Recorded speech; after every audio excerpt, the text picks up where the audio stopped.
Hey there, we're here at Just Fruits and Exotics, and we get asked a lot about what to do with bananas in the winter. And so we wanted to show you how we clean them up for the winter and how to get them to flush out in the spring when the new growth comes out, when it warms up.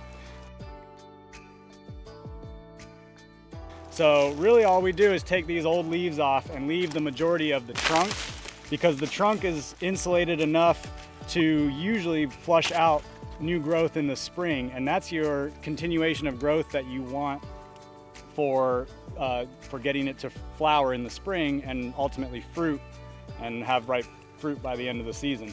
So all I'm going to do just to kind of make them look less burnt and frozen from the winter is take all of these leaves off here, and I just need a sharp knife. Really is all it takes.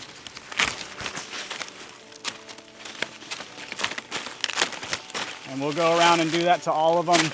Now this is pretty much just for aesthetics, because it wouldn't hurt it if these leaves stayed on there, but in the spring you really do need to start, you need to cut it to open up that center so that it can flush out. Otherwise the rotten leaves will sometimes smother it.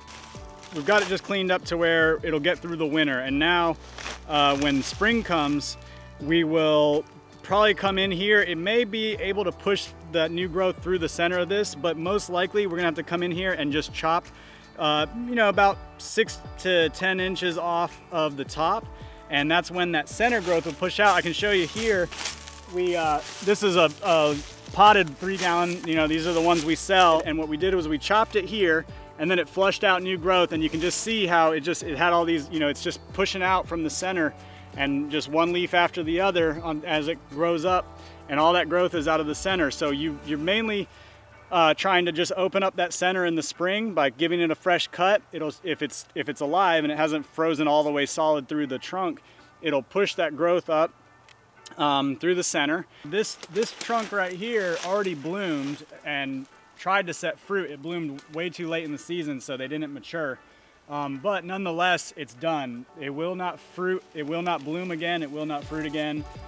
So we want to chop it down to allow the energy to go to the pups coming off of the root corm, because we want to send the energy to these. This tree will keep living if we don't cut it down, but it won't ever fruit. And while it is beautiful, we've got plenty of banana plants coming up through here, and we want to send the energy to the ones that have a chance to fruit.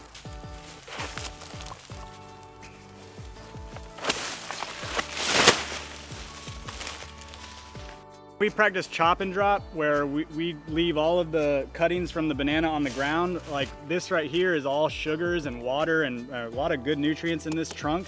And because we just chopped it down and now it's on the ground, it's gonna release all this water and add nutrients to these babies that are coming up.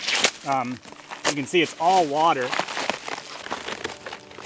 All that water will seep down into the ground and go right to the base of these trees, and that's gonna soak up all those sugars and all the nutrients that's stored in this trunk. And that's what we want. We want our plants to get as much of that nutrients, especially when it's all natural, and as this decomposes, it adds all kinds of good benefits to the soil. I hope that's helpful, and let us know if you have any questions.